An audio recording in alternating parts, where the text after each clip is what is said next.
চিঠিটা নিয়ে ওই রানীর কাছে তুমি পৌঁছে যাবে। ও জওয়ানেরা যুবকেরা, ওই রানীর নাম ছিল রানী বিলকিস। বিরাট বড় আল্লাহ তাকে সিংহাসন দিয়েছিল, রাজত্ব দিয়েছিল, কিন্তু রানী বিলকিস আল্লাহকে বাদ দিয়ে আমার আল্লাহ পাকের বানানো সূর্যের ইবাদত বান্দেগি করত। সুলাইমান নবী চিঠি লিখলেন আর হুদহুদ পাখি ঠোঁটে দিয়ে বললেন, হুদহুদ তুমি চলে যাও আর রানী বিলকিসের কাছে চিঠিটা তুমি দিয়ে আসবে। ওই রানী বিলকিস যেন আল্লাহ তাআলার ইবাদত বান্দেগি করে সূর্যের ইবাদত করা ছেড়ে দেয়। সময় হুদহুদ পাখি সুলাইমান নবী ওই চিঠিটা নিয়ে আর রানী বিলকিসের কাছে পৌঁছে যায়। ও আমার ভাইরা জওয়ানেরা যুবকেরা, রানী বিলকিস বিরাট বড় সিংহাসনে বসে রাজত্ব করে, তার প্রজারা চারিদিকে বসে আছে। এমন সময় রাজ দরবারে হুদহুদ পাখি কথা বললাম, একজন নবী ছিলেন যে নবীকেও আল্লাহ এতটুকু সময় বাকি দেননি যেই দুনিয়াতে আপনি আরো কিছু সময় বাঁচবেন। এই নবীর নাম কোরআন মাজিদের 19 পারা, সূরার নাম সূরা নামাল। এই সূরা নামালে 19 পারায় আল্লাহ ওই নবীর জিকির করেছেন, বর্ণনা করেছেন তার ঘটনা। যিনি নবী সুলাইমান আলাইহিস সালাম, ওনার আব্বার নাম দাউদ আলাইহিস সালাম। আমার ভাইজানেরা, দাউদ নবীর বেটা সুলাইমান আলাইহিস সালাম এমন একজন নবী ছিলেন আল্লাহ পাক তানারও কিন্তু এক মুহূর্ত সময় দেননি। মরণের সময় যখন চলে আসলো আল্লাহ তাআলাকে ডেকে নিয়েছিলেন। আমার ভাইজানেরা, জওয়ানেরা, যুবকেরা, ও নবীর উম্মতেরা, আমার আল্লাহ এই দুনিয়ার জমিনে 1,24,000 নবী পয়গম্বর আলাইহিস সালাম দিগকে পাঠিয়েছিলেন। 1,24,000 নবী পয়গম্বর আলাইহিস সালামের ভিতরে সবাই কিন্তু রাসূল ছিলেন না। রাসূল ছিলেন তানারা, রাসূল হলেন তানারা জানাদের উপরে আসমানি কিতাব গুলি নাযিল হয়েছিল, জানাদের উপরে সহিফা গুলি নাযিল হয়েছিল। তানাদের সংখ্যা হলো মাত্র 313 জন। ও উম্মতেরা, এই 313 জন হলেন আল্লাহ পাকের রাসূল। তানাদের ভিতরে আমার আল্লাহ 4টি বড় বড় কিতাব পাঠিয়েছিলেন আসমান থেকে। একটি কিতাবের নাম হলো তাওরাত, নবী মুসার উপরে আল্লাহ অবতীর্ণ করেছিলেন। দ্বিতীয় একটি কিতাবের নাম হলো জাবুর, যেটা নবী দাউদ আলাইহিস সালামের কাছে আল্লাহ পাক নাযিল করে দিয়েছিলেন। তৃতীয় নম্বর কিতাবের নাম হলো আপনার ইনজিল, যেটা নবী ঈসা আলাইহিস সালামের উপরে নাযিল হয়ে গিয়েছিল। চতুর্থ বড় কিতাবের নাম হলো আল্লাহ পাকের কোরআন মাজিদ, যেটা আমাদের নবীর উপরে নাযিল হয়েছিল। ও জওয়ানেরা, যুবকেরা, ও নবীর উম্মতেরা, নবী দাউদ আলাইহিস সালামকে আমার আল্লাহ পাক জবুর কিতাব শুধু দেন নাই, তার কাছে অসংখ্য মুজিজা দিয়েছিলেন।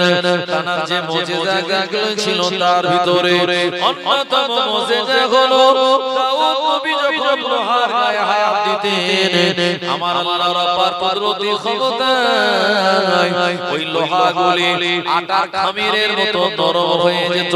উনি যেমন ইচ্ছা তেমন অস্ত্র শস্ত্র বানিয়ে আর সংসারের জিনিস বানিয়ে বাজারে বিক্রি করতে পারতেন। ও আমার ভাইরা, নবী দাউদ আলাইহিস সালামের দ্বিতীয় নম্বর একটা বড় মুজিজা হলো দাউদ নবী সুন্দর করে এই জবুর কিতাব তিনি পড়তেন। এই জবুর কিতাব পড়ার সময় তার গলার ভয়েসটা তো সুন্দর ছিল, যে জায়গায় বসে তেলাওয়াত করতেন আমার ভাইরা, একদিকে সমুদ্র আর একদিকে বিরাট জঙ্গল। দাউদ নবীর জবুর কিতাব তেলাওয়াত শোনার জন্য জঙ্গলের হিংস্র প্রাণীরা আর সমুদ্রের মাছগুলি এরা সব কিনারায় এসে দাঁড়িয়ে যেত। আর জোরে বলেন সুবহানাল্লাহ।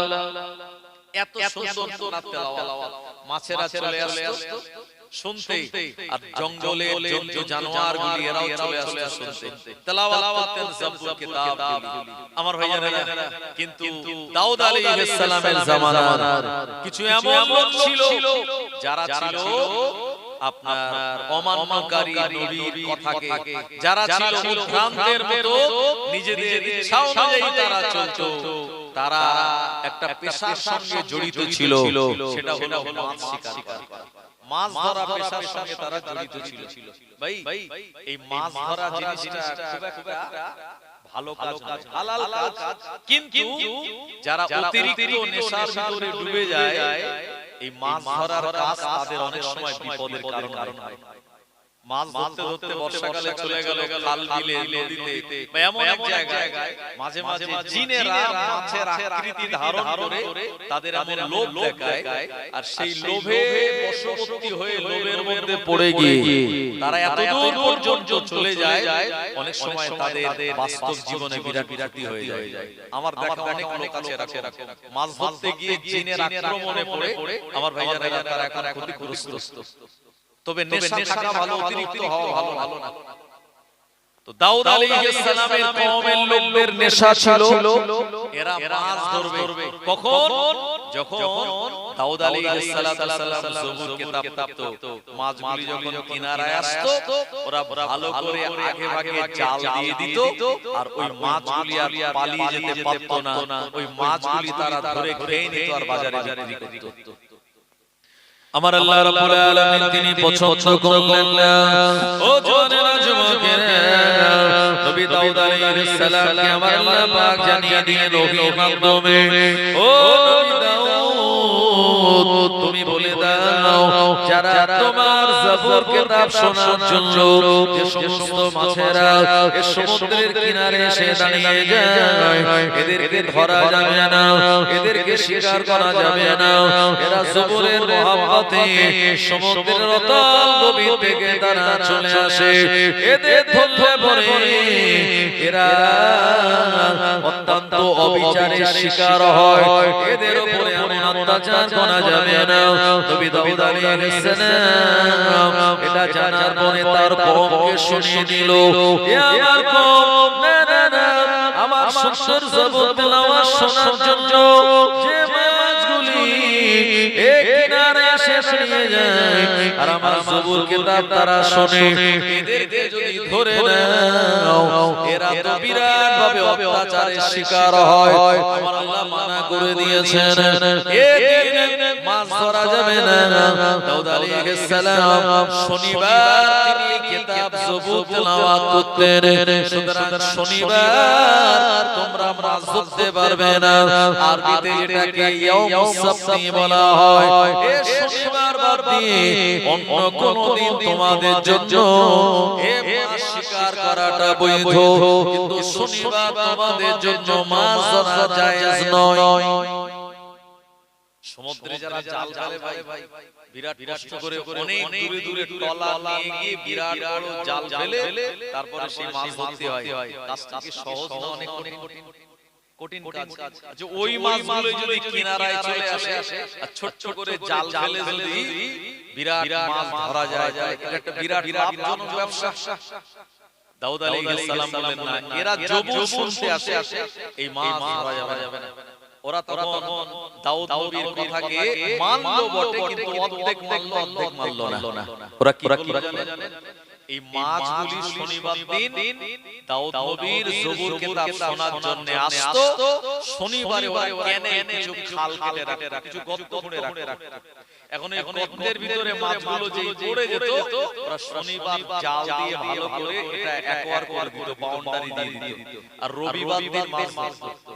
আসলে এগুলো তো সেই মাছ যারা জবুর শুনতে এসেছিল, সেই মাছকেই ওরা রবিবারে ধরতো। আর দাউদ নবীর হুকুম ছিল, এটা আল্লাহর হুকুম, এই মাছগুলি তোমরা ধরতে পারবে না যারা জবুর শোনার জন্য আমার এই কাছাকাছি চলে আসে, এদের ধরা যাবে না। ওরা বলল নবী দাউদ আমরা তো মাছ ধরছি, কিন্তু আমরা তো শনিবার ধরিনি, আমরা রবিবার ধরছি। বলছে তোমরা মাছ ধরছো, কিন্তু এরা তো যবু শুনতে এসেছিল যে মাছ, সেই মাছগুলোই তোমরা এমন ভাবে তাদেরকে গাড় দিয়ে দিয়েছো তারা সমুদ্রে যেতে পারে।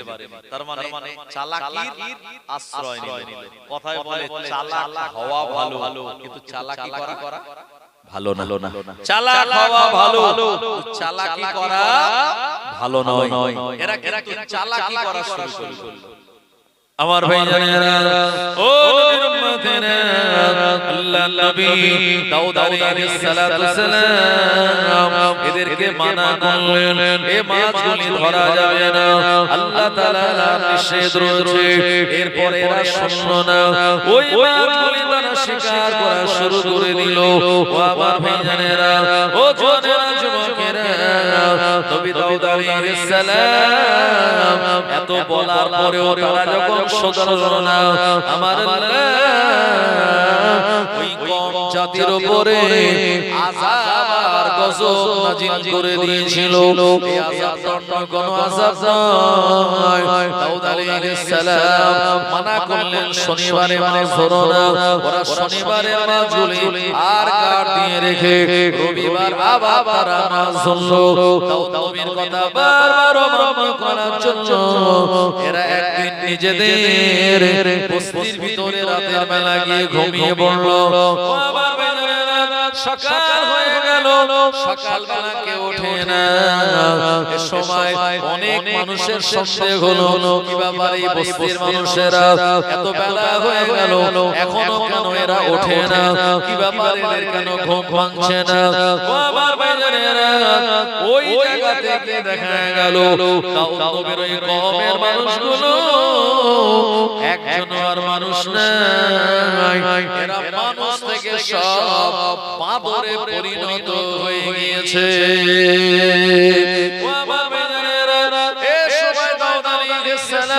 তিনি নিজে গেলেন আর এদের দৃশ্য দেখলেন, এরা চচ্চর করে কাঁদতে লাগলো। একে অপরকে দেখে চিনতে পেরে গেল। নিজেদের ভিতরে বলা শুরু করলো, আমরা তো ছিলাম মানুষ, এখন হয়ে গেলাম বাঁদর। ও নবী দাউদ, আপনি আমাদের জন্য দোয়া করুন, আল্লাহ পাক যেন আমাদের আবার মানুষ আকৃতি ফিরিয়ে দেয়। কিন্তু না, যে কওমের উপরে, যে জাতির উপরে আমার আল্লাহ আসমানি গজব দিয়ে দেন, ওই গজব আর উঠে যায় নাই। ওরা 3 দিন পর্যন্ত হায়াতে ছিল। 3 দিন বেঁচে থাকার পর এরা একে একে দুনিয়ার জমিন থেকে গোটা কওম আল্লাহর আযাবের ভিতরে পড়ে মারা গেল।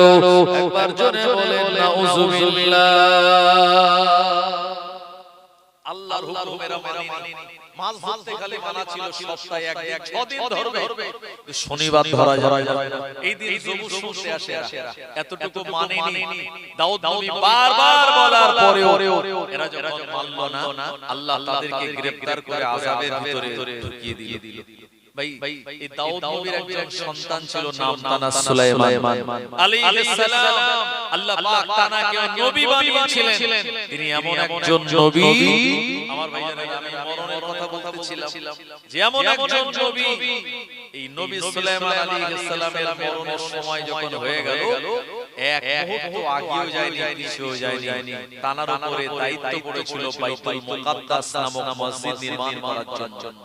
শুধু তাই নয়, এই সুলাইমান আলাইহিস সালাম এমন একজন নবী যিনি পিঁপড়েদের ভাষা পর্যন্ত বুঝতে পারতেন। জোরে বলে দেখবেন পিঁপড়েগুলো যেখান দিয়ে যায় এরা একই রাস্তা দিয়ে সোজা স্ট্রেট ভাবে যায়।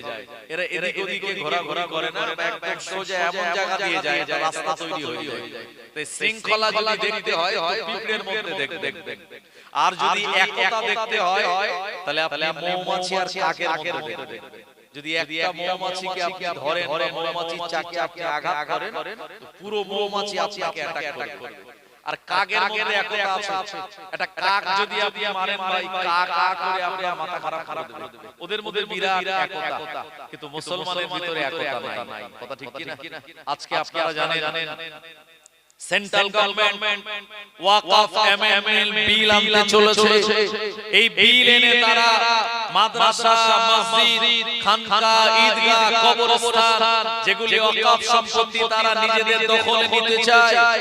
তারা জানে মুসলমানদের কোটি কোটি এমন করে টাকার সম্পদ রয়েছে, লক্ষ লক্ষ বিঘা ওয়াকফ সম্পত্তি, এগুলি যদি আমরা নিজেদের দখলে নিতে পারি তাহলে বিরাট সম্পদের মালিক আমরা হয়ে যাব। আর এই সম্পদগুলি আমরা ইচ্ছামতো নিজেদের কাজে লাগাবো। আমার ভাইজানেরা, এই সম্পত্তি তাদের নয়, এটা আমাদের পূর্বপুরুষদের দেওয়া সম্পত্তি। এই ওয়াকফ সম্পত্তিতে তারা যদি হাত বাড়ায়, আমরা মুসলমানেরা হাত গুটিয়ে বসে থাকবো না। তাদের বিরুদ্ধে আন্দোলন করে, ওয়াকফ বিলের বিরুদ্ধে আন্দোলন করে এই বিল আমাদের রুখে দিতে হবে। যদি রুখে দিতে না পারি, আগামী দিনে এই বিল আনলে পরে আমাদের জীবনে বিরাট বড় ক্ষতি হয়ে যাবে। কথা ঠিক কি না? কৃষক বিল এনেছিল, আপনারা জানেন, হরিয়ানা, পাঞ্জাবের কৃষকেরা তারা ট্রাক্টর নিয়ে দিল্লিতে এমন আন্দোলন করেছিল, এই কৃষক বিল তারা প্রত্যাহার করতে বাধ্য হয়েছিল। আমরাও যদি ইউনিটি, একতা বজায় রেখে আমরা ওয়াকফ বিলের বিরুদ্ধে আন্দোলন করতে পারি, চরমতম এই বিল ফ্রিজ হয়ে যাবে। এই বিল তারা পাস করতে পারবে না। এর জন্য দরকার আমাদের ইউনিটি আর একতা। কিন্তু সেই আমাদের একতা কোন জায়গায়? ইউনিটি খুঁজে পাওয়া যায় না। আমার ভাইজানেরা, এই একতা ইউনিটি যদি আমাদের ভিতরে না করতে পারি, তাহলে আমরা বিরাট বড় ক্ষতির সম্মুখীন হয়ে যাব। আমার ভাইজানেরা, এখন মানে বাস্তব গল্প যেটি, সেটি হলো এক বাড়িতে একটা ইঁদুর থাকতো। শুনছেন আমার কথা? এক বাড়িতে একটা ইঁদুর থাকতো। ওই বাড়িতে একটা পায়রা থাকতো, ওই বাড়িতে একটা মুরগি থাকতো, ওই বাড়িতে একটা ছাগল থাকতো। এখন যে বাড়ি ইঁদুর, সে বাড়ি জ্বালাতন আছে না নাই? যে বাড়ি ইঁদুর মানে জামা কাপড় কাটবে, ধানের বস্তা কাটবে, মাঝে মাঝে ইঁদুর ধরার জন্য আমরা আটা কিনে আনি না? আটা দিলে ইঁদুর, ছোট ছোট ইঁদুর ওতে পড়ে যাবে আর পালাতে পারবে না, পরে ধরে মেরে দেওয়া হবে। এরপরে কেউ বা কাঁচা পাতে, আবার ওই ইঁদুর ধরে একটা কল আছে, মাঝখানে খাদ্য রেখে আর দুই দিকে আপনার কাটা কাটা আছে, যেই ওই মাঝখানের খাদ্য খেতে যাবে আর দুই দিক দিয়ে চাপ দিয়ে ইঁদুরকে অ্যারেস্ট করে নেবে, ইঁদুরটা মারা যাবে। তো বাড়িওয়ালা ইঁদুরের জ্বালাতন সহ্য করতে না পেরে সে একটা কল কিনে এনেছে বাজার থেকে, মাঝখানে খাদ্য দিয়ে আর ইঁদুরটাকে ধরবে। এখন ইঁদুর যখন দেখেছে বাড়িওয়ালা আমারে ধরার জন্য বাজার থেকে এরকম একটা মেশিন কিনে এনেছে, ইঁদুর তখন ওই বাড়িতে থাকা পায়রার কাছে গিয়ে বলছে, ভাই তুমি যে বাড়ি দানা পানি খাও, আমিও সে বাড়ি চুরি করে খাই, তবে দানা পানি তোমারে মালিক দেয় ইচ্ছা করে আর আমারে দেয় না, আমি সুযোগ বুঝে চুরি করে খাই। তো আমারে ধরার জন্য বাড়িওয়ালা একটা ওই ফাঁদ এনেছে, তুমি আমাকে হেল্প করবে? তো পায়রা বলছে, আরে ইঁদুর তোরে ধরবে, এতে আমার কোনো ক্ষতি নেই, তোরে ধরবে, তুই ব্যাপারটা সামলা, আমি তোকে হেল্প করতে পারবো না। এখন পায়রা হেল্প করেনি। ইঁদুর তখন আস্তে আস্তে মুরগির কাছে গেছে, মুরগিকে বলছে, ভাই তুমি যে বাড়ি দানা পানি খাও, চাল ভাত খাও, আমি সে বাড়ি চাল এসব কিছু খাই, খাদ্য খোরাক। আমারে ধরার জন্য বাড়িওয়ালা একটা ফাঁদ এনেছে, তুমি আমাকে হেল্প করবে? মুরগি বলছে, তোমার ধরবে তবে আমার কিছু যায় আসে না, ও এতে আমার কোনো মাথা ব্যথা নেই। ইঁদুর এবারে চলে গেছে ছাগলটার কাছে, গিয়ে বলছে, ভাই তুমি যে বাড়ি খাওয়া দাওয়া দাও, আমিও সে বাড়ি থাকি, কিন্তু আমারে ধরার জন্য বাড়িওয়ালা একটা ফাঁদ এনেছে, তুমি একটু আমায় হেল্প করবে? তো ওই ছাগল বলছে, তোমার ধরবে, আমার কিছু যায় আসে না, তোমার ব্যাপার তুমি বুঝে নাও। এখন ইঁদুর দেখলো তিনজনের কাছে গেলাম, কেউ আমায় হেল্প করেনি। বাড়িওয়ালা ইঁদুর ধরার জন্য ওই মেশিনের মাঝখানে কিছু খাদ্য রেখে অন্ধকার একটা জায়গায় ঘরের কোণায় রেখে দিয়েছে। আর ইঁদুর পড়লেই বাড়িওয়ালা কাট করে আওয়াজ হবে, আর যেই আওয়াজ হবে তখন বোঝা যাবে যে আসামি ধরা পড়েছে। এখন যেখানে ওই কল রেখে দিয়েছিল, রাত যে একটু বেশি হয়েছে, ওখানে আওয়াজ হচ্ছে। বাড়িওয়ালার বিবি ভাবছে মনে হয় ইঁদুর পড়েছে, আর যে বাড়ি ইঁদুর থাকে সে বাড়ি মাঝে মাঝে সাপ ঘোরাঘুরি করে কি করে না? এখন যেই অন্ধকারে হাত দিয়েছে ইঁদুর ভেবে মেশিন ধরার জন্য, আর হঠাৎ করে একটা ছবল মেরেছে। আসলে ওই মেশিনে ইঁদুর পড়েনি, পড়েছে সেটা সাপ।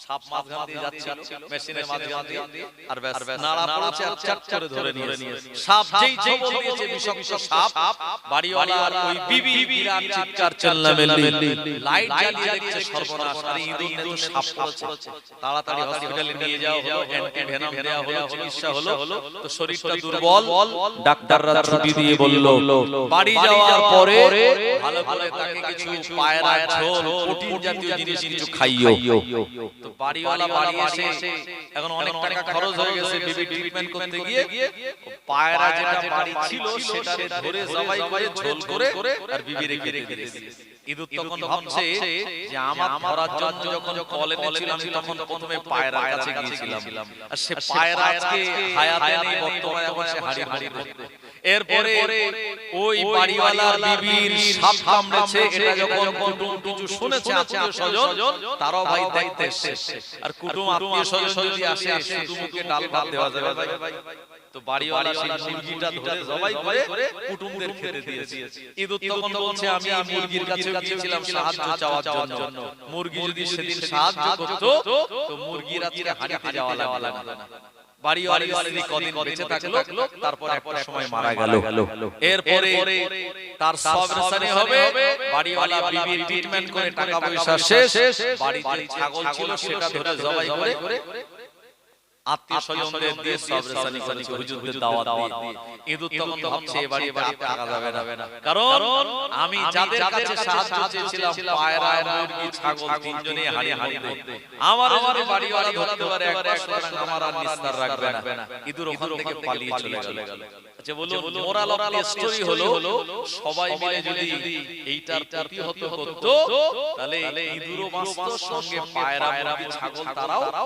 বাঁচতো কিন্তু সবাই বলছে না ওটা তোমার ব্যাপার তোমায় ধরবে আমার কিছু যায় আসে না হেল্প করেনি সুতরাং এই বিপদে সবাই কিন্তু শামিল হয়ে গেছে তাই যদি পাশের বাড়িতে আগুন লাগে আর আপনি যদি কম্বল মুড়ি দিয়ে আমি শুয়ে থাকি ওই আগুন আমার বাড়ি আসতেও কিন্তু বেশি সময় লাগবে না তাই যখন মুসলমানদের অ্যাটাক করার জন্য বিভিন্ন ভাবে এই বিলগুলি আনে তখন আমাদের এক জায়গায় একত্রিত হয়ে যদি আমরা আন্দোলন করতে পারি ওয়াকফ বিল যদি বাতিল হয় আমাদের এই সম্পত্তি আপনার যারা পূর্বপুরুষরা দিয়ে গিয়েছিল মাদ্রাসা মসজিদ ঈদগাহ কবরস্থান এগুলি সব আমরা আমাদের দায়িত্বে রক্ষণাবেক্ষণ করতে পারবো একবার জোরে বলেন সুবহানাল্লাহ এই ইউনিটি একতা যেন আল্লাহ আমাদের সবার ভিতরে বজায় রাখেন একটু জোরে বলেন আল্লাহুম্মা আমিন আমার ভাইজানেরা জওয়ানেরা যুবকেরা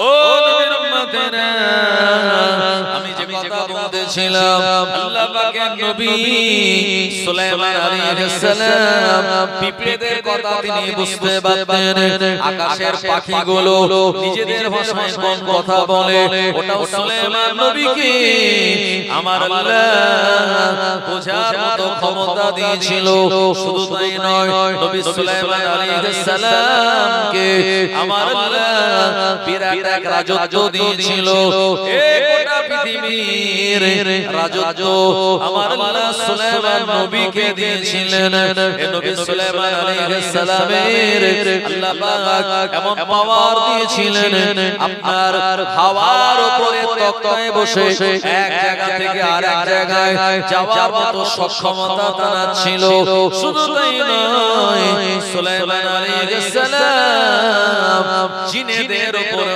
রাজত্ব করতেন যে জিন দেখলে আমরা ভয় পাই যে জিন মানুষকে ক্ষতি করে জিন মানুষকে যদি ধরে তাকে অনেক কষ্ট দিয়ে দেয় ওই সুলাইমান আলাইহিস সালাম জিনেদেরও বাদশা ছিলেন জোরে বলে সুবহানাল্লাহ সুলাইমান নবীর রাজদরবারে একটা হুদহুদ পাখি থাকতো কি পাখি হুদহুদ এখন সুলাইমান নবীর যে রাজদরবার এখানে অন্যান্য প্রাণীরা তার সঙ্গে হুদহুদ পাখিটাও থাকতো আর হুদহুদ পাখিকে সুলাইমান নবী খুব ভালোবাসতেন কারণ কি জানেন ভাই হুদহুদ পাখি সে পানির লিয়ার বলে দিতে পারত কোন জায়গায় খুললে সহজে পানি পাওয়া যাবে এখন এই বর্তমানে যত দিন যাচ্ছে বৈজ্ঞানিকরা বলছে প্রতি বছর 1 ফুট 6 ইঞ্চি করে পানির লেয়ার নিচের দিকে নেমে যাচ্ছে। যারা কল বসায় তারা জানে আগে এক পাইপে পানি উঠতো, এখন পানি ওঠে না। এখন ভালো পানি পেতে গেলে অনেক নিচে নামতে হয় এবং যত দিন যাচ্ছে পানির লেয়ার তত নিচে নেমে যাচ্ছে। সুলাইমান নবীর আমলে সব জায়গায় খুললে পানি পাওয়া যেত না। কিছু কিছু এমন জায়গা ছিল যেখানে খুললে অল্প সেখান থেকে পানি পাওয়া যেত। সেখানে তো কলের ব্যবস্থা ছিল না, কুয়ার ব্যবস্থা। এখন এই হুদহুদ পাখি বলে দিলে পারতো সুলাইমান নবী এখানে অল্প খুললে পানি পাওয়া যাবে। হুদহুদ যেমন বলতো আর জিনেরা সেই জায়গায় কুয়া খুঁড়তো আর খুব অল্প খুললেই পানি পেত। জোরে বলে সুবহানাল্লাহ। সুলাইমান নবী হুদহুদকে খুব ভালোবাসতেন আর হুদহুদের এই দায়িত্ব ছিল। কোরআন মাজিদের 19 পারা সূরা নামালের ভিতরে বর্ণিত ফাকালা মা লিয়া লা আরাল হুদহুদা আম কানা মিনাল গায়িবিন। আল্লাহ নবী সুলাইমান আলাইহিস সালাম এক তারিখে তিনি দেখলেন তানার রাজ দরবারে ওই হুদহুদ পাখিটা নাই। সুলাইমান নবীকে বলেও যায়নি হুদহুদ পাখি কোন জায়গায় গেল। সুলাইমান নবীর কাছ থেকে অনুমতি নিয়ে নেয়নি। ও আমার ভাইরা, আল্লাহ নবী সুলাইমান আলাইহিস সালাম হুদহুদ পাখিকে যখন খুঁজে পায় না, সুলাইমান নবী জানিয়ে দিলেন হুদহুদ আমার বিনা অনুমতিতে আমার রাজ দরবার ছেড়ে অন্য জায়গায় চলে গিয়েছে। যখন ফিরে আসবে উপযুক্ত যদি কারণ দর্শাতে না পারে হুদহুদ পাখিকে আমি শাস্তি দেব। খানিক পরে দেখছে হুদহুদ পাখি আস্তে আস্তে উড়ে সুলাইমান নবীর রাজ দরবারের একটা জায়গাতে এসে বসেছে। সুলাইমান বললেন, এ হুদহুদ, কি ব্যাপার? তুমি আমায় না বলে কোন জায়গায় পালিয়ে গিয়েছিলে? কোথায় গিয়েছিলে?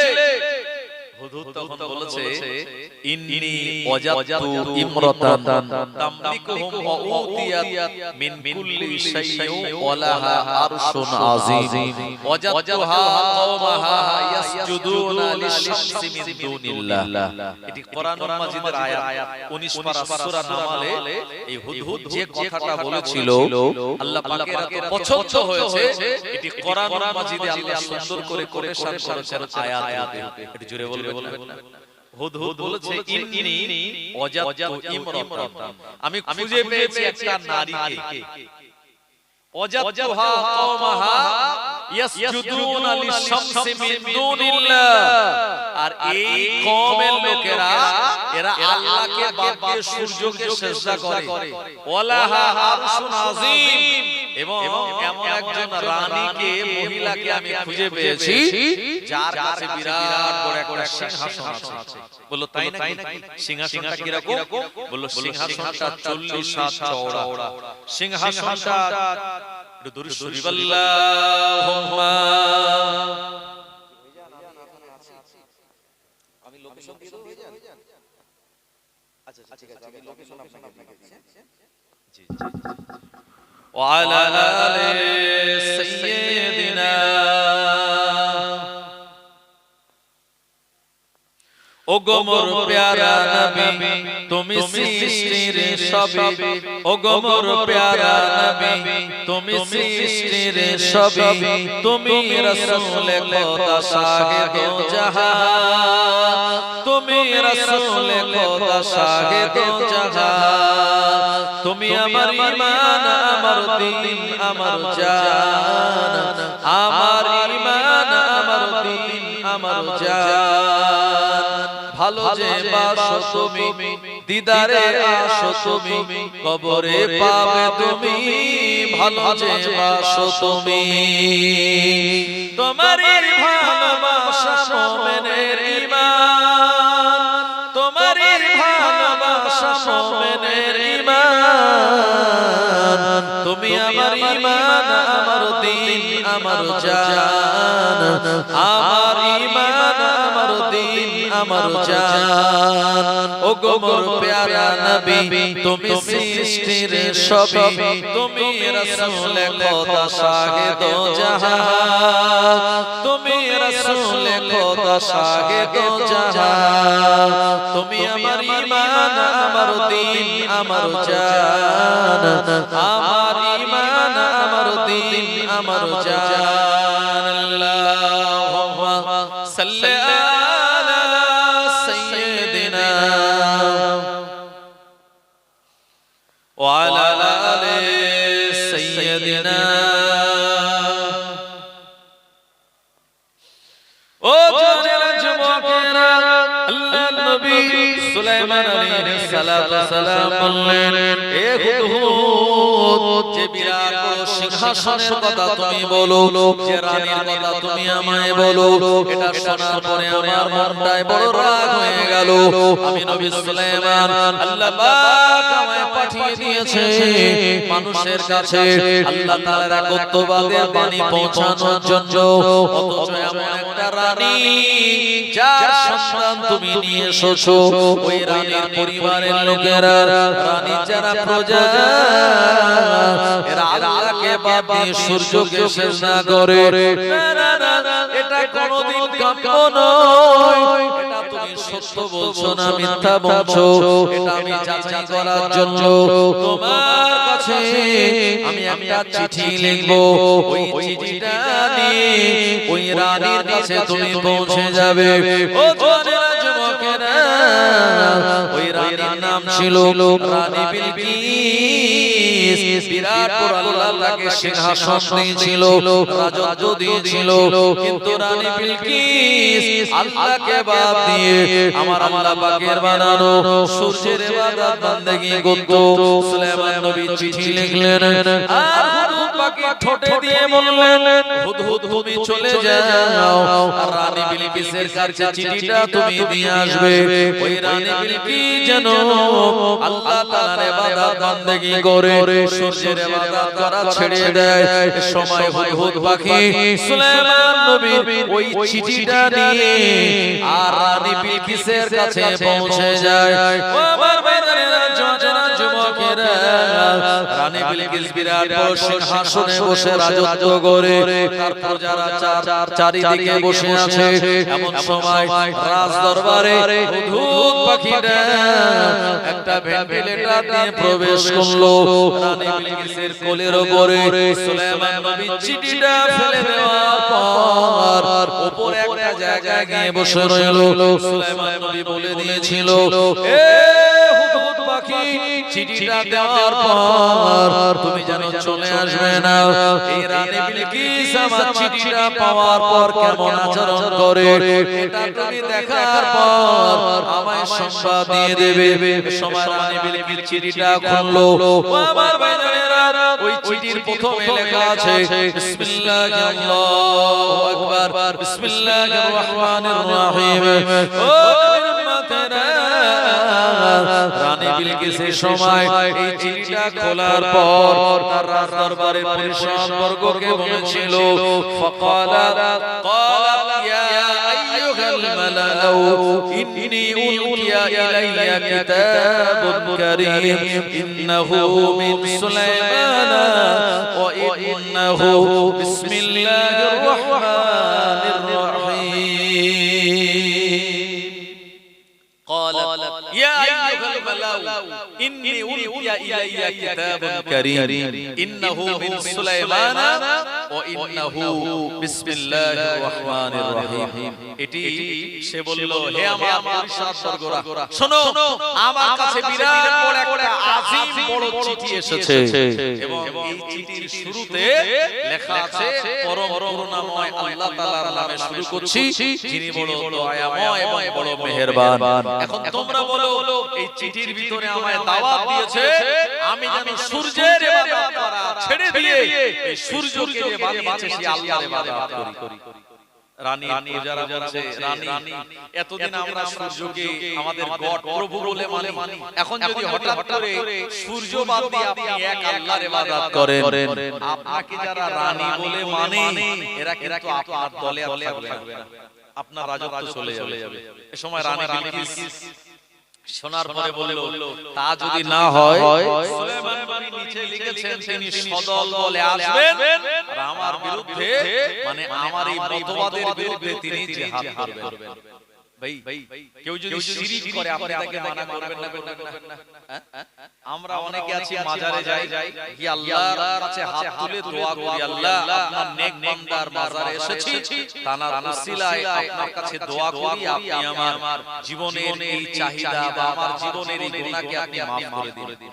আল্লাহ ওই নেক বান্দার উসিলায় আমাদের দোয়াকে কবুল করেন। এই পন্থায় দোয়া করা যায়। কেউ যদি গিয়ে বলে ইয়া খাজা তো মেরে মাওলা है, मेरे कोई औला नहीं है औला যদি বলে ঈমান থাকবে ভাই। কেউ যদি মাজারে গিয়ে সিজদা করে, চাদর চড়ায়, ফুল চড়ায়, ভাই আপনি মানা করবেন কি করবেন না? জি এগুলি তো শিরক, এগুলি চলে না। সুলাইমান নবী তিনি পাঠালেন যে আল্লাহর ইবাদত করো, তোমার রাজত্ব ঠিক থাকবে, সূর্যের নয়, সূর্য তো বানিয়েছে আমার আল্লাহ। সুতরাং এই রানীর প্রজারা বাধা দিয়ে বলছে খবরদার আপনি যদি এক আল্লাহর ইবাদত করেন, সূর্যের ইবাদত ছেড়ে দেন, আপনার প্রজারা কিন্তু পিছন থেকে চলে যাবে। আর যদি প্রজা না থাকে তাহলে আপনি রানী থাকবেন কি করে? আমার ভাইজানেরা, রানী বিলকিসের সময় বলল কি করা যাবে, একটুখানি তুমি আমাকে পরামর্শ দাও। ও উম্মতেরা, এই সময় যারা আমলা, যারা মন্ত্রী, তারা বলেছিল রানী আপনি চিন্তা করবেন না, পেরেশানি নেবেন না, সুলাইমান নবীর রাজ দরবারে আপনি অনেক সোনা দানা পাঠিয়ে দিন। এই সোনা দানাগুলি পাওয়ার পর সুলাইমান নবী আপনার এগেইনস্টে যাবে না, সুলাইমান নবী আপনার বিরোধিতা করবে না। ও আমার ভাইজানেরা, এই সময় রানী বিলকিস বিরাট মোটা অঙ্কের আপনার সোনার তলাগুলি আর তার সেনাবাহিনী দিয়ে সুলাইমান আলাইহিস সালামের রাজ দরবারে পৌঁছে দিয়েছিলেন। আল্লাহর নবী সুলাইমান আলাইহিস সালাম এই বিরাট সোনা দানাগুলি দেখে বলেছিল, এ বিরাট সোনা দানা কি হবে, এগুলি তো আমার প্রয়োজন নাই, আমার আল্লাহ পাক আমায় বিরাট দিয়েছেন, আমার আল্লাহ পাক আমার জন্য যা দিয়েছেন এটা বিরাট যথেষ্ট। রানী বিলকিসের সোনা আমার কোনো প্রয়োজন নাই, এগুলি নিয়ে চলে যাও, আমি নবী সুলাইমান তোমাদের থেকে কোনো উৎকোচ শুনতে চাই না। জোরে হবে না? বিলকিস ঘুষ পাঠালো, ঘুষ। রানী বিলকিস সোনার ইট এটা টাকা পয়সা দিয়ে পাঠালো। সুলাইমান হয়তো টাকা পেয়ে ভুলে যাবে, আমার বিরুদ্ধে তিনি আর বলবেন না কোনো কথা। সুলাইমান নবী ওই সেনাবাহিনীদের তার ঘরে নিয়ে গেলেন। এত সোনা দানা মণি মুক্তা ইয়াকুত সব পর সাজানো। সুলাইমান নবী বলেন, দেখো তোমরা যা এনেছো এগুলি থেকে তোমাদের সম্পদ তুচ্ছ, এখন তোমরা বলো এগুলি তোমরা যেগুলি এনেছো এগুলি আমার দরকার আছে? ওরা লজ্জা পেয়ে চলে গেল। রানী বিলকিসের কাছে গিয়ে বলছে, রানী সর্বনাশ, এই সুলাইমান নবী এমন একজন নবী জিনেদের উপরে যার রাজত্ব, পাখিদের ভাষা যে বুঝতে পারে, পিঁপড়ের ভাষা যে বুঝতে পারে, হাওয়ার উপরে যে চলতে পারে, সোনা দানাও তার কম নয়, বিরাট সোনার বিরাট টাকার মালিক তিনি। সুতরাং তার একটাই দাবি, আপনি যেন তাওহীদের এই কালেমাটা পড়ে নেন, তা না হলে আপনার বিরুদ্ধে বিরাট যুদ্ধ ঘোষণা করেছেন তিনি। রানী বিলকিস তখন পরিষদ বর্গকে বলল কি করা যায়, বলল চলে এক কাজ করো, 12,000 সেনাবাহিনী, 12,000 সেনাবাহিনী, আর প্রতিটা 12,000 সেনাবাহিনীর একজন সেনাপতির আন্ডারে আরো 1,000 সেনাবাহিনী, তাহলে কতজন? 12,000 ইনটু 1,000, কম বেশি 12 লক্ষ সেনাবাহিনীর অধিক সেনাবাহিনী নিয়ে আমি রানী বিলকিস সুলাইমান নবীর দরবারে যাব, অন্তত আমার এই সেনাবাহিনী দেখে তিনি ভয় পাবেন। হুদহুদ পাখি এসে বসে সুলাইমান নবী, সে রানী এখন নিজে আসছে, প্রথমে তার সেনাবাহিনী পাঠিয়েছিল আপনি নেননি বলে, এখন সে নিজে বাহিনী নিয়ে আসছে। সুলাইমান নবী বলছেন, রানী আসার আগে এমন একটা কাজ করতে হবে যাতে রানী বিলকিস আমার এখানে এসে চমকে যায়। আল্লাহ নবী সুলাইমান আলাইহিস সালাম বললেন, এ জিনেরা কে আছো রানী বিলকিস, আমার রাজ দরবারে আসার আগে ওই রানী বিলকিসের যে সিংহাসন রয়েছে, এই সিংহাসনটা 40 হাত চওড়া, 40 হাত উঁচু আর 30 হাত লম্বা, এই সিংহাসনটা আমার কাছে তোমরা নিয়ে চলে আসবে। ও উম্মতেরা, একটা জিন বলল বাবা সম্ভব, আমি কয়েক মিনিটের ভিতরে ওই সিংহাসনটা আপনার কাছে নিয়ে চলে আসব। সুলাইমান আলাইহিস সালাম বললেন না না না, কয়েক মিনিট নয়, আরো কম সময় কি আনতে পারবে? আমার ভাইয়েরা, সুলাইমান নবীর দরবারে একজন জিন ছিল, ওই জিনটা ইসমে আযম জানতো। ওই জিন বলল, ও সুলাইমান, আপনার চোখের পলক পড়তে যতটুকু সময়, এই সময়ের ভিতরে রানী বিলকিসের সিংহাসনটা আপনার কাছে আমি নিয়ে চলে আসব। চোখের পলক ফেলবেন যতটুকু সময়, এই সময় নিয়ে চলে আসবে। সুলাইমান বললেন, তাহলে দেরি কিসের, তাড়াতাড়ি করো। রানী বিলকিস আসার আগে এই ইসমে আযম জানা জিন বিলকিস রানী সিংহাসন নিয়ে একেবারে সোজা সুলাইমান নবীর রাজদরবারে হাজির করে দিয়েছে। জোরে বলে, আমি গল্প করছি না, আপনার যদি সন্দেহ হয় কালকে আপনি তাফসীর খুলবেন, কপারায় জানেন 19 পারা, সূরার নাম সূরা নামাল। এই তাফসীর আপনি পড়ুন, সেখানে ঘটনা পেয়ে যাবেন। আমার ভাইয়েরা, ও উম্মতেরা, এই সময় সুলাইমান আলাইহিস সালাম বললেন, এ জিনেরা, তোমরা দেরি করো না, ওই রানী বিলকিস আসার আগে আমার রাজ দরবার সোজাসুজি তোমরা একটা খাল খনন করো। সুলাইমান নবীর রাজ দরবারে যেখানে বসে আছে আমার ভাইয়েরা, ওই জায়গা সোজাসুজি বিরাট বড় একটা খাল জিনেরা খনন করে নিল। সুলাইমান নবী বললেন, সমুদ্রের পানিগুলি জিনেরা বহন করে এই জায়গায়, এই খালের মধ্যে, এই গর্তের মধ্যে তোমরা ভরাট করে দাও। জিনেরা তৎক্ষণাৎ পানি বহন করে আর ওই গর্তটা ভরাট করে দিল। সুলাইমান নবী বললেন, সমুদ্র থেকে আর হাঙর তিমি মাছগুলো নিয়ে আসো। জিনেরা সমুদ্রের তলদেশে ডুব দিয়ে আমার ভাইরা সেখান থেকে তিমি মাছ, হাঙর কুমিরে গুলি নিয়ে ওই গর্তের ভিতরে ছেড়ে দিল। সুলাইমান আলাইহিস সালাম বললেন, এবারে পানির উপরে একটা স্বচ্ছ কাঁচ এমন ভাবে দিয়ে দাও যেন দেখে মনে হয় এই যে যায় পানি, পানির ভিতরে সমুদ্রের জন্তু জানোয়ার, এর উপর দিয়ে কোনো মতেই হেঁটে যাওয়া যাবে না। পরিস্থিতি তৈরি করল। সামনে সুলাইমান নবী যেখানে বসে আছে, এখান থেকে লম্বা লম্বা সোজা একটা গর্ত, খাল খনন করা হলো। জিনেরা তাড়াতাড়ি খনন করলো। সমুদ্র থেকে পানি আনলো, হাঙর কুমির তিমি ডলফিনে গুলি গর্তে ছেড়ে দিল। তার উপর স্বচ্ছ কাঁচ একটা দিয়ে দিল, যে কাঁচের একটা ব্রিজ বানিয়েছে চীনে। আপনারা দেখেছেন অনেক সোশ্যাল মিডিয়ায়, চায়নারা এমন একটা ব্রিজ বানিয়েছে, গ্লাস কাঁচের ব্রিজ। ওই ব্রিজটা ঝুলন্ত ব্রিজ, তার উপর উঠলে পড়ে নিচের দিকে যখন তাকায় মানুষের কলিজার পানি থাকে না, শুকিয়ে যায়। অনেকে ভয় পায়। এরকম একটা পানির উপরে স্বচ্ছ কাঁচ দিয়ে দেওয়া হলো। রানী বিলকিস বিরাট বাহিনী নিয়ে যখন সুলাইমান নবীর রাজ দরবারে আসবে, এসেই দেখছে সর্বনাশ। আমি সুলাইমান নবীর দরবারে যাব কি করে?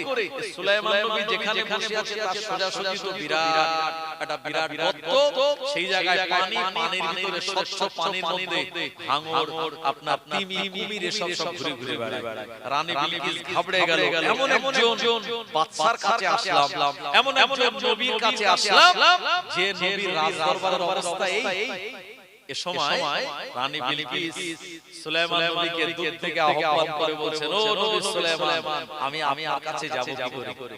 এখন আপনাদের মনে প্রশ্ন জাগবে, সুলাইমান নবী রানী বিলকিস আসার আগে সমস্ত প্রোটেকশনগুলি এত কিছু ইন্তজাম কেন করলেন? তার কারণ হলো তাফসীরে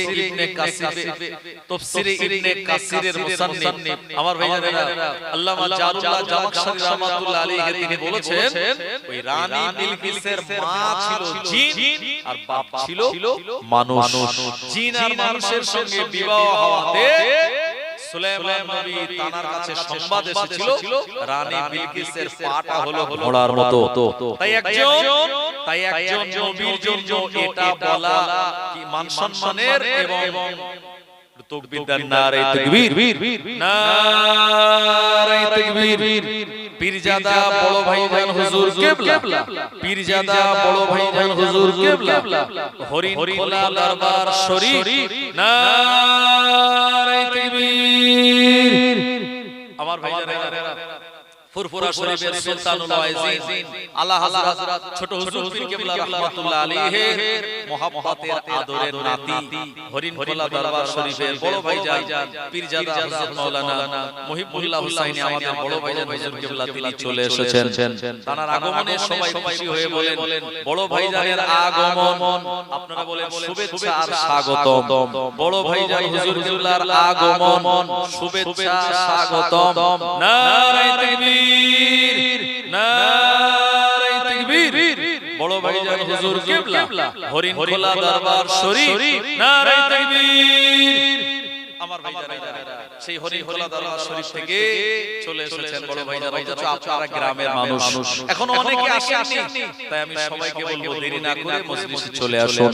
আমি আপনাদের যে কথা শোনাচ্ছিলাম আমার ভাইজানেরা, তো রানী বিলকিস আসার আগে সুলাইমান নবী এটা কেন করলেন? রানী বিলকিসের পা নাকি ঘোড়ার মতো। আচ্ছা, কোন নবীকে বলতে পারেন যে রানী তুমি তোমার পা একটুখানি এই কাপড়টা উঁচু করো, আমি তোমার পা দেখতে চাই?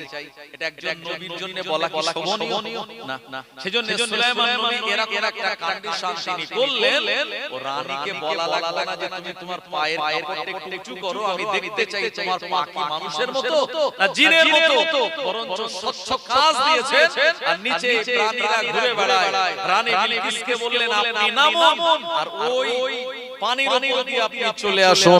রানী বিলকিস বলছেন এটা কেমন একটা অবস্থা, আমি কি করে যাব? বললাম আপনি আসুন, কোনো অসুবিধা নাই। রানী বিলকিস যখন পানিতে পা দেয়, ভাই আমরা পানিতে পা দেওয়ার আগে লুঙ্গি হোক পায়জামা হোক তুলে নেই, তো রানী বিলকিস যেই তোলা শুরু করেছে, আর সুলাইমান নবী তিনি বুঝতে পেরেছেন আসলে তার পাটা ঘোড়ার মতো নয়, মানুষের মতোই পা। আর যেই রানী বিলকিস পা দিয়েছে পানির উপরে, মনে হচ্ছে পানি, কিন্তু পানির উপরে তো কাঁচ দেওয়া আছে, এমন শক্ত কাঁচ যেটা বসবে না, ভেঙে যাবে না। ওই কাঁচের উপর দিয়ে সুলাইমান নবীর রাজদরবারে এসে বসে গেল। প্রথমেই রানী বিলকিস বিরাট ঘাবড়ে গেল, এমন একজন নবীর কাছে আমি আসলাম, আর যার কাছে এসে আমি উপঢৌকন দিতে চেয়েছি, তার রাজদরবার এমন ভাবে তৈরি জীবনে কোনোদিন আমি দেখিনি। জোরে বলেন। একজন নবীর সঙ্গে কেউ পাঙ্গা নিয়ে পেরেছে? ভাই ইব্রাহিম নবীর বিরুদ্ধে পাঙ্গা নিয়েছিল কে? নমরুদ পেরেছিল। মুসা নবীর বিরুদ্ধে পাঙ্গা নিয়েছিল কে? ফিরাউন পেরেছিল। আমাদের নবীর বিরুদ্ধে ছিল কি? আবু জেহেল পেরেছিল। ভাই সুতরাং এই নবী সুলাইমান আলাইহিস সালামের বিরুদ্ধে প্রথমে ছিলেন রানী বিলকিস, কিন্তু যখন সুলাইমান নবীর রাজদরবারে এসে বসেছে প্রথমেই তো ঠকে গেছে। এরপরে এমন এক জায়গায় বসার সাত চেয়ার, আর ওখান থেকে সোজাসুজি দেখা যাবে রানী বিলকিসের সেই সিংহাসন, যেটা জিনেরা আগে ভাগে এনে দিয়েছে। জোরে বলে সুবহানাল্লাহ।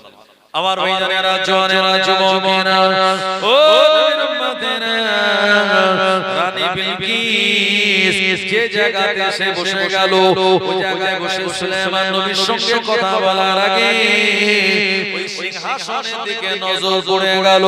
রানী বিলকিস অবাক হয়ে গেল, এই সিংহাসন তো এটা অন্য কারণ নয়, এত বিরাট সিংহাসন, আমি সাবা প্রদেশের রানী, এটা আমারই সিংহাসন হবে। কিন্তু রানী বিলকিস অবাক হয়ে গেল, এই সিংহাসনটা এই জায়গাতে কেমন করে আসলো?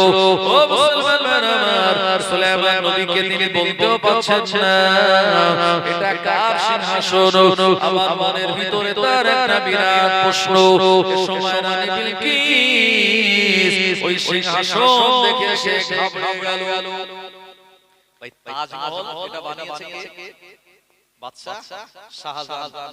আসলে তাজমহলের অরিজিনাল নাম হলো মুমতাজ মহল। শাহজাহানের বিবি মুমতাজ যাকে ভালোবেসে mohabbat করে এই মুমতাজ মহল বানিয়েছিল, কিন্তু পরবর্তীতে তার নামটা কনভার্ট হয়ে হয়েছে কি তাজমহল। আমার ভাইয়েরা, তো বাদশা শাহজাহান যখন অসুস্থ, বাদশা শাহজাহানের বেটার নাম হলো ঔরঙ্গজেব। একজন বিরাট বড় আল্লাহর ওলি ছিলেন বাদশা ঔরঙ্গজেব, এত বড় আল্লাহর ওলি, তিনি এই সরকারি মাল টাকা তিনি খেতেন না, নিজে টুপি বুনে ক্রুজ দিয়ে টুপি সেলাই করে তিনি তার সংসার চালাতেন। জোরে বলেন। তো বাদশা আলমগীর আব্বাস শাহজাহানের অসুস্থতার সময় একটা ঘর নির্মাণ করলো, আর সেখানে এমন একটা আয়না লাগালো, মিরর লাগালো, আর বাদশা শাহজাহানকে এমন জায়গায় শুইয়ে রাখলো আয়নার দিকে তাকালে সোজা সোজা তাজমহল দেখা যাবে। বলল আল্লাহ, আপনার অনেক কষ্ট করে বানানো এই তাজমহলটা আপনি অন্তত মৃত্যুর শয্যায় শুয়ে শুয়ে দেখবেন আর মনে মনে শান্তি পাবেন। ঠিক তদ্রূপ ভাবে সুলাইমান নবী রানী বিলকিসকে এমন জায়গায় বসিয়েছে সোজা সোজা সিংহাসনটা দেখতে পাচ্ছে। রানী তো মনে কৌতূহল যে সিংহাসনটা কার। আমার ভাইয়েরা, এই সময় আল্লাহ পাকের নবী সুলাইমান আলাইহিস সালামকে রানী বিলকিস প্রশ্ন করতে বাধ্য হয়ে গেল, ও নবী সুলাইমান, এই সিংহাসনটা এটা কার? এই সিংহাসনটা এটা বিশ্বব্যাপী খ্যাতনামা সিংহাসন, এটা ইয়ামানের সাবা প্রদেশের রানী বিলকিস আমারই ছিল, এটা কিভাবে এখানে আসলো? আমার ভাইয়েরা, সুলাইমান আলাইহিস সালাম বলেছিলেন, ও রানী বিলকিস একবার চলুন, ওটা দেখবেন আপনার সিংহাসন কিনা। রানী বিলকিস চলে গেল, ওই সিংহাসনের চারদিকে ভালো করে ঘুরে ঘুরে দেখতে লাগলো।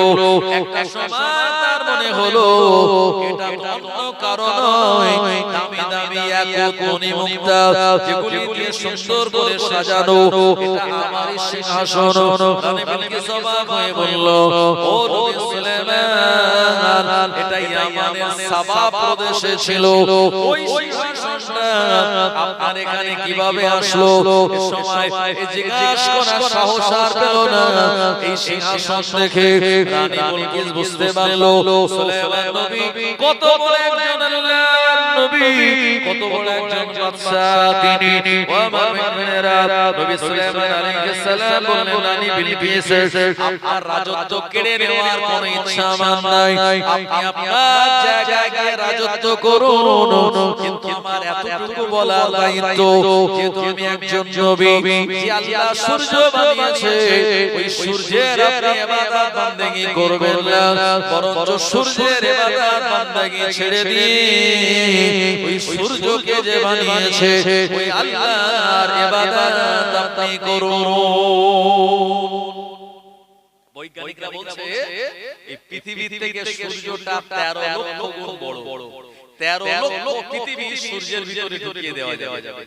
জি, এত বড় সূর্যকে আল্লাহ বানিয়েছেন, ওই সূর্যের ইবাদত বাদ দিয়ে যে আল্লাহ বানিয়েছেন সূর্যকে, সেই আল্লাহর ইবাদত তুমি করো, তোমার সঙ্গে আমার কোন রকমের আর মানে সমস্যা থাকবে না, তোমার সঙ্গে আমার আর কোনো দ্বন্দ্ব থাকবে না, তুমিও আল্লাহর ইবাদত করবে, তুমি আল্লাহর বান্দা, আমি নবী সুলাইমান, আমি আল্লাহর রাসূল এবং আল্লাহর বান্দা, সুতরাং আমিও আল্লাহর ইবাদত করি। এই দাওয়াত তোমাকে দিচ্ছি, কিন্তু তুমি দাওয়াতটা গ্রহণ না করে তুমি আমার কাছে সোনা দানা পাঠিয়ে আমায় ঘুষ দিতে চেয়েছো, আমি যেন সোনা দানা নিয়ে ভুলে যাই, তোমার দিনের দাওয়াত যেন আমি না দেই, বুঝতে তুমি ভুল করো না। ও রানী বিলকিস, তোমার এই সিংহাসন যত বড়ই হোক না কেন, রাজত্ব একদিন চলে যাবে, তুমি থাকবে না, ওই আল্লাহর একত্ববাদকে তুমি মেনে নাও। আমার ভাইয়েরা, সূরা নামলের তাফসীর করেছেন আপনার মুফাসসিরগণেরা, সুলাইমান নবীর এই দাওয়াত কবুল করে রানী বিলকিস পরবর্তীতে ঈমানের কালমা পড়ে মুসলমান হয়েছিলেন। কোন কোন মুফাসসির বলেছেন সুলাইমান নবী রানী বিলকিসকে বিবাহ করেছিলেন। জোরে বলুন, একটু জোরে হবে সুবহানাল্লাহ। আমার ভাইয়েরা, আমি প্রথমেই বলছিলাম এই যে জলসাটা আপনারা দিচ্ছেন কবরবাসীদের উদ্দেশ্য করে, ওই নবী সুলাইমানের যখন ইন্তেকালের সময় হলো, আল্লাহ এত পাওয়ার দিয়েছিল, জিনেদের উপরে রাজত্ব, হাওয়ার উপরে রাজত্ব, আপনার সমস্ত প্রাণীদের ভাষা বুঝতেন, বাইতুল মুকাদ্দাস মসজিদ তৈরি করার দায়িত্ব পড়ল, মসজিদ তিনি বানাচ্ছেন জিনেদের দ্বারা, মসজিদ কমপ্লিট হয়নি, এমন সময় মালাকুল মউত আজরাইল আলাইহিস সালাম এই সুলাইমান নবীর কাছে চলে এসেছেন। ও নবী সুলাইমান, আমার আল্লাহ পাক আমায় পাঠিয়ে দিয়েছে আপনার যা যা কাজ করার জন্য। সুলাইমান আলাইহিস সালাম অবাক হয়ে বললেন, ও মালাকুল মউত, আজরাইল আলাইহিস সালাম আল্লাহ পাক আমায় দায়িত্ব দিয়েছে এই বাইতুল মুকাদ্দাস মসজিদ নির্মাণ করার জন্য। এই মসজিদ এখনো কমপ্লিট হয় নাই। এই অবস্থায় যদি আমার ইন্তেকাল হয়ে যায় এই মসজিদের অবস্থাটা কি হবে, এই মসজিদটা কিভাবে শেষ পর্যন্ত তৈরি হবে? মালাকুল মউত আজরাইল আলাইহিস সালাম বলেছিলেন এই মসজিদ আমার আল্লাহর মসজিদ আমার আল্লাহ তিনি তার কুদরতি নিজ দায়িত্বে বানিয়ে নেবেন। এ ব্যাপারে আপনার চিন্তা করা লাগবে না। ও জওয়ানেরা যুবকেরা, সুলাইমান আলাইহিস সালাম লাঠির উপরে ভর দিয়েছিলেন আর লাঠির উপরে ভর দিয়ে দাঁড়িয়ে থাকা অবস্থায় সুলাইমান নবীর জানটা কবজ হয়ে যায়। সবাই বলুন ইন্না লিল্লাহি ওয়া ইন্না ইলাইহি রাজিউন। আমার ভাইজানেরা, ও নবীর উম্মতেরা, অবাক ব্যাপার, এটা সুলাইমান নবীর মুজিজা অন্যতম। আল্লাহ তাআলার কুদরত, মানুষ মারা গেলে আর দাঁড়িয়ে থাকতে পারে না। সুলাইমান নবী ইন্তেকাল করার পরেও তখন তিনি দাঁড়িয়ে ছিলেন। মানুষ ইন্তেকাল করলে তখন তার চোখ দুটো বন্ধ হয়ে যায়, অথচ সুলাইমান নবীর ইন্তেকাল করার পর তখন তার চোখের পাতা দুটি খোলা ছিল।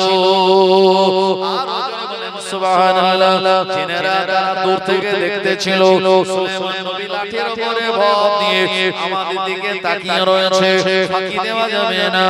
আর তারা হাড় খাটুনি খেটে গভীর সমুদ্রের তলদেশ থেকে আমার ভাইয়েরা দামি দামি পাথর তুলে আনলো। এই দামি দামি পাথর তুলে বাইতুল মুকাদ্দাস মসজিদ আমার ভাইজানেরা সেদিন জিনেরা তারা নির্মাণ করেছিল। মসজিদ কমপ্লিট।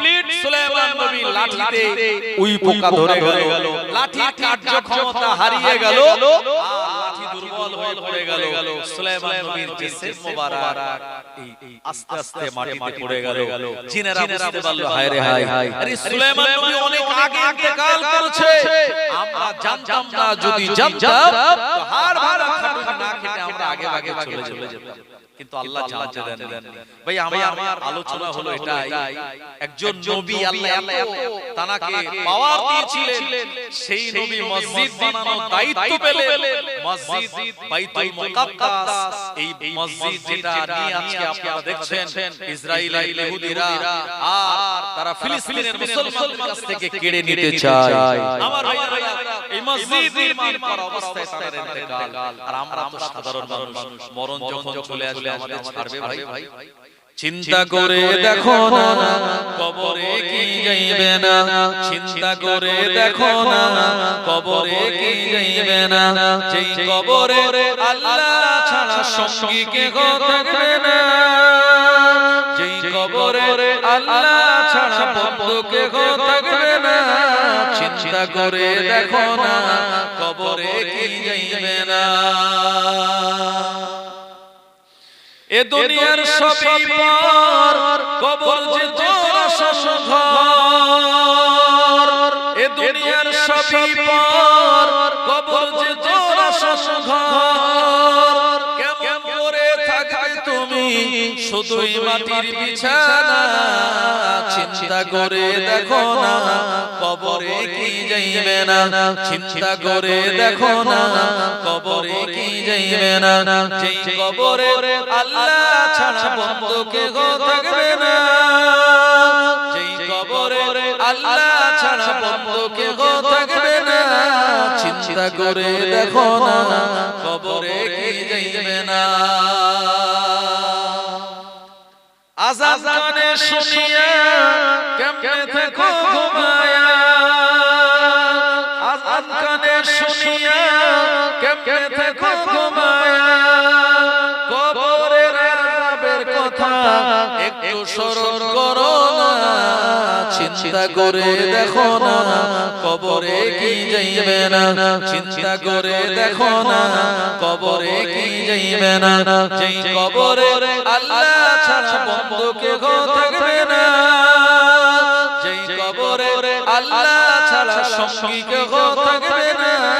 চিন্তা করে দেখো না কবরে কি যাইবে না আল্লাহুম্মা সাল্লি আলা সাইয়্যিদিনা মাওলানা মুহাম্মদ ওয়া আলা আলি সাইয়্যিদিনা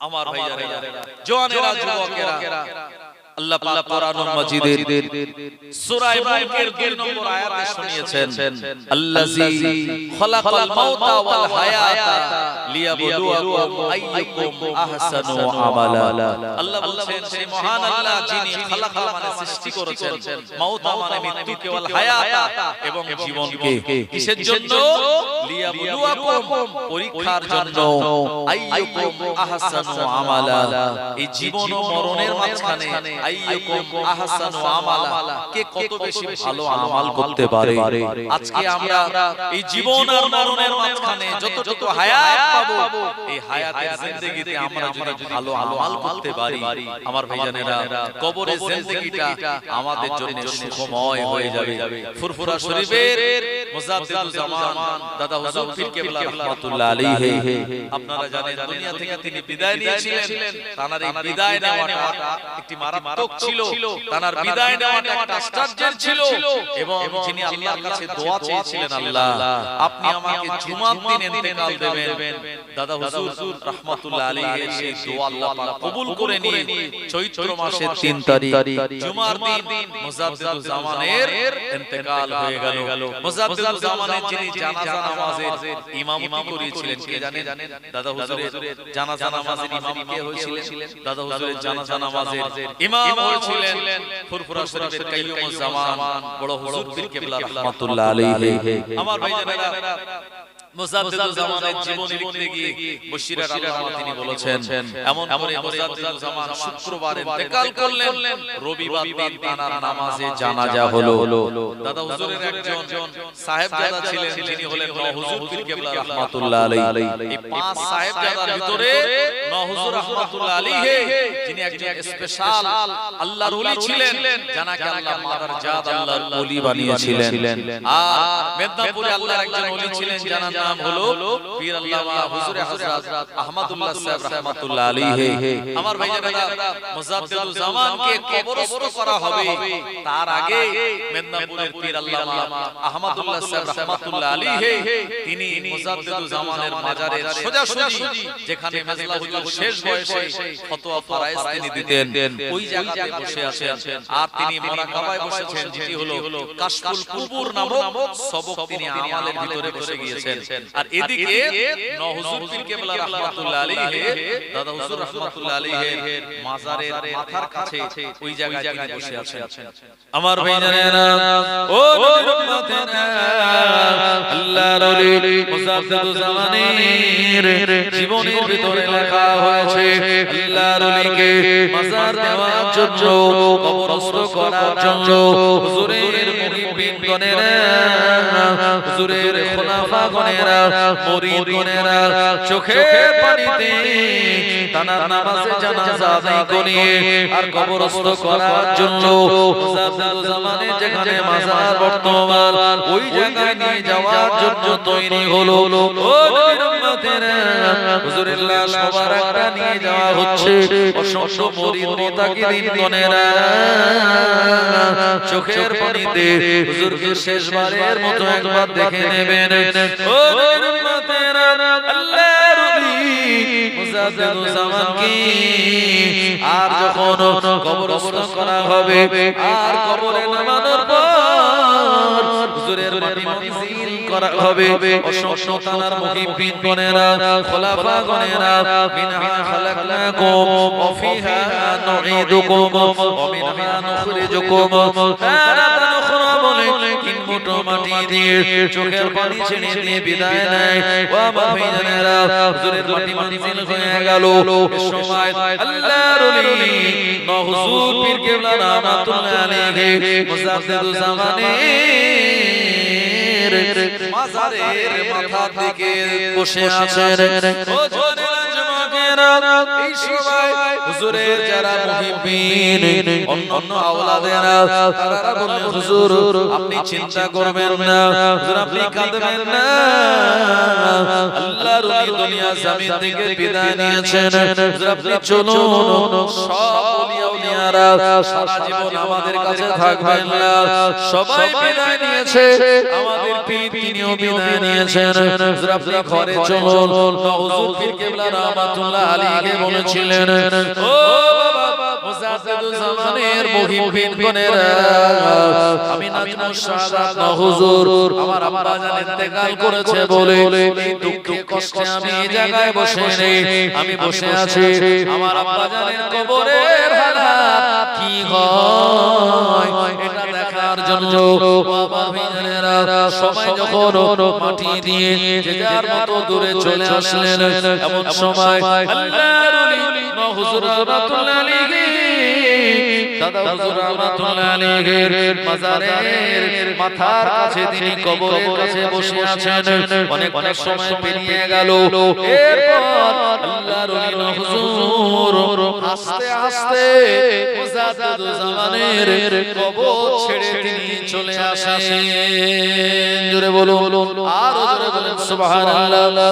ও জোরেরা জমাকেরা, আল্লাহর ওলি যারা মুহিব্বিন যারা খলিফা তারা বলেন হুজুর আপনার মনটা খারাপ ছিল যখন মাটি মানজিল করা হচ্ছিল, আর আপনি খানিকক্ষণ চোখ বন্ধ করে এখানে বসে থাকলেন, খানিকক্ষণ পর আপনি হাসি মুখ নিয়ে বিদায় নেন। হাসি মুখ নিয়ে বিদায় নেওয়ার কারণ কি একবার আমাদের বলবেন? আল্লাহর ওলি হুজুর বলেছিলেন ও